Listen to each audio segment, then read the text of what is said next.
Hello friends, এই ভিডিওতে বলবো জিওগ্রাফির বাছাই করা 10টি প্রশ্ন।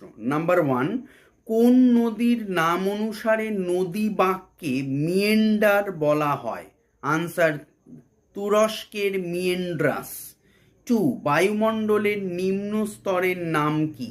Answer, troposphere. 3, কোন পদ্ধতিতে বায়ুমণ্ডল সর্বাধিক উত্তপ্ত হয়? আনসার, বিকিরণ পদ্ধতিতে। 4, পৃথিবীর দ্বিতীয় বৃহত্তম মহাদেশ কোনটি? Answer, Africa. 5, কঙ্গো নদীর দুটি উপনদীর নাম? আনসার, উবাঙ্গি ও লোয়াঙ্গি। 6, পৃথিবীর দীর্ঘতম নদীর নাম? নীলনদ। 7, পশ্চিমবঙ্গের মালভূমি অঞ্চলের প্রধান খনিজ সম্পদ কি? আনসার, কয়লা। 8, আফ্রিকা মহাদেশের পশ্চিমে কোন মহাসাগর আছে? Answer, Atlantic. 9, কোন প্রণালীর মাধ্যমে আফ্রিকা ইউরোপ থেকে বিচ্ছিন্ন?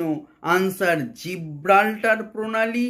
অ্যান্ড লাস্ট 10, আফ্রিকা মহাদেশ এশিয়ার সঙ্গে যুক্ত কোন যোজক দিয়ে? আনসার, সুয়েজ যোজক। Thank you.